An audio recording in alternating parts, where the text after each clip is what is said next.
यहाँ पे हम लोग एक इन्वर्टर एयर कंडीशनर चेक कर रहे हैं। ये इसकी पीसीबी है और पीसीबी में हमको ये दो लाइट्स दिख रही हैं। एक ये रेड लाइट है और एक यहाँ पे ये ग्रीन लाइट ब्लिंक कर रही है। नॉर्मल कंडीशंस में ग्रीन लाइट ब्लिंक करती रहेगी और रेड लाइट जो है वो स्टेबल रहेगी। जब कभी भी कोई डिफेक्ट आता है तो रेड लाइट ब्लिंक करेगी और ब्लिंक करके ये आपके प्रॉब्लम को बताएगी। अभी जैसे यहाँ पे हम एक सेंसर को डिस्कनेक्ट कर रहे हैं, ये आउटडोर का सेंसर है, इसको हमने डिस्कनेक्ट किया। कुछ ही समय बाद ये 20 सेकंड तक रीड करता है, ये रेड लाइट ब्लिंक करने लगी। काउंट करेंगे, कंटिन्यूसली ब्लिंक कर रही है, ये स्टेबल हो जाएगी। 1 2 3 4 5 6 7 8 9 10 11 टाइम्स ब्लिंक करी। अब हम इसके पीसीबी के कवर पे आ जाएंगे और यहाँ पे देखेंगे कि 11 बार अगर ब्लिंक कर रही है तो प्रॉब्लम हमने आउटडोर का एम्बिएंट सेंसर निकाल दिया है। तो आपको ये प्रॉब्लम्स यहाँ पे लिखी हुई दिखाई देंगी। तो कोई भी प्रॉब्लम होती है तो हम इसकी ब्लिंकिंग को देखकर प्रॉब्लम को अटेंड कर सकते हैं। हम इसको दोबारा से कनेक्ट कर देंगे तो ये स्टेबल हो जाएगी। अब ये ब्लिंक नहीं कर रही है और यहाँ पे ग्रीन लाइट देखेंगे तो ये ब्लिंक करना शुरू कर देगी। ये नॉर्मल कंडीशंस है। तो इसी तरह से कोई भी अगर कनेक्शन निकलता है तो हम यहाँ पे इसकी ब्लिंकिंग से इसको कैलकुलेट कर सकते हैं। उसके अलावा हम देखेंगे कि यहाँ पे एक ये रिएक्टर दिया है जो कि स्पाइक्स को कंट्रोल करता है और डीसी की स्मूथनेस को बना के रखता है, सप्लाई की स्मूथनेस को बना के रखता है। ये हमारा कंप्रेसर लगा हुआ है, इस कंप्रेसर को भी हम लोग अभी चेक करते हैं। तो रिएक्टर को चेक करेंगे और कंप्रेसर को चेक करेंगे।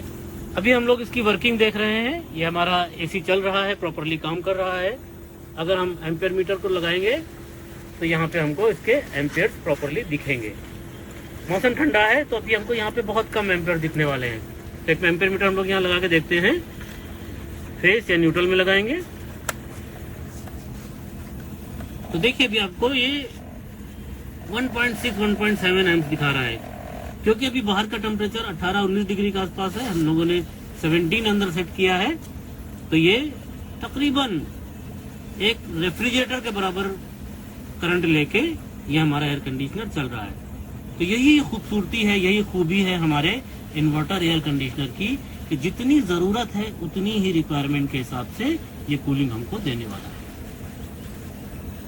इसी तरीके से अगर हम लोग इसकी सप्लाईज को चेक करेंगे तो आइए एक बार हम लोग सप्लाई चेक करते हैं।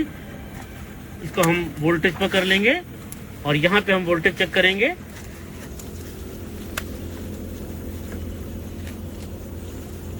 ये फेस न्यूट्रल चेक कर रहे हैं तो जो भी सप्लाई फेस न्यूट्रल आ रही है वो आपको यहाँ पे दिखेगी। फेस के साथ में अगर हम कम्युनिकेशन वायर को चेक करेंगे तो आपको वही सप्लाई जो फेस न्यूट्रल में दिख रही थी वही कम्युनिकेशन वायर में दिखेगी। न्यूट्रल के साथ अगर हम कम्युनिकेशन वायर को चेक करते हैं और इसको डीसी पे कर देते हैं, मीटर को हम अपने डीसी पे कर देंगे, तो अब आपको ये वेरिएबल सप्लाई यहाँ पे दिखने वाली है। 6-7 वोल्ट से लेके और 20 वोल्ट डीसी सप्लाई मिल रही है और हम लोग कहाँ पे चेक कर रहे हैं, न्यूट्रल और सिग्नल वायर पे। तो दोस्तों इस तरह से हम लोग इसकी सप्लाईज को भी प्रॉपरली चेक कर सकते हैं। आइए हम लोग देखते हैं कंप्रेसर कैसे चेक करेंगे। जी सर। अब हम लोग ये इन्वर्टर के कंप्रेसर को चेक करने जा रहे हैं। ये सप्लाई हमारी पीसीबी से इन्वर्टर को आ रही है और ये सप्लाई हमारी इन्वर्टर के पीसीबी से कंप्रेसर को जा रही है। तो हम लोग यहाँ पे रेजिस्टेंस चेक करेंगे।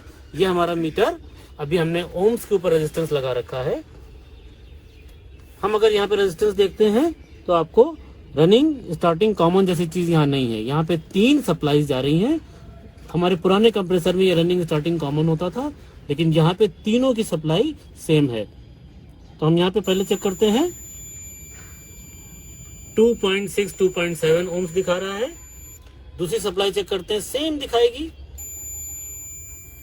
ये भी 2.7 दिखाता है। इन 2 पॉइंट्स को देखेंगे तो ये भी 2.7 दिखाता है। तो ये हम एक इन्वर्टर कंप्रेसर में चेक कर सकते हैं। ये जो इसके अंदर की वाइंडिंग है, जो कॉइल्स अंदर, उसका रेजिस्टेंस है। इसका हम ग्राउंड भी चेक कर सकते हैं। तो ग्राउंड के लिए हम कोई ग्राउंड पॉइंट लेंगे जहां पर कि पेंट ना लगा हो। तो हम इसको यहां पर टच करेंगे और इसके साथ में हम इसकी वाइंडिंग को चेक करेंगे। अगर ये बीप कर रहा है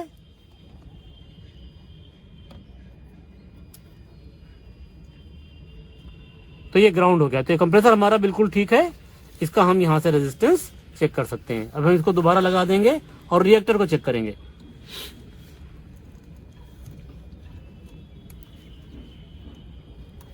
ये हमारा रिएक्टर लगा है। इसके ये 2 पॉइंट्स हैं, इसको हम डिस्कनेक्ट कर देंगे।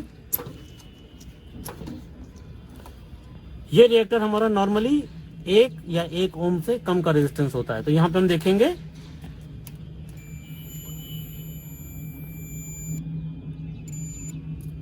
तो 1.4, 1.3, 1.2 के आसपास का रेजिस्टेंस आएगा इसमें, या 1 ओम के आसपास आएगा। तो ये 1.2 ओम्स दिखा रहा है। अगर ये 6 ओम, 8 ओम, 10 ओम, 20 ओम दिखा रहा है तो ये हमारा रिएक्टर प्रॉपर काम नहीं कर रहा है। तो 1.1 ओम, 1.2, 1.3 या लेस देन 1 ओम भी दिखा रहा है तो ये हमारा रिएक्टर ठीक से वर्क कर रहा है। तो इस तरह से हम लोग रिएक्टर चेक कर सकते हैं, कंप्रेसर चेक कर सकते हैं, पीसीबी चेक कर सकते हैं, डिफरेंट एरर चेक कर सकते हैं।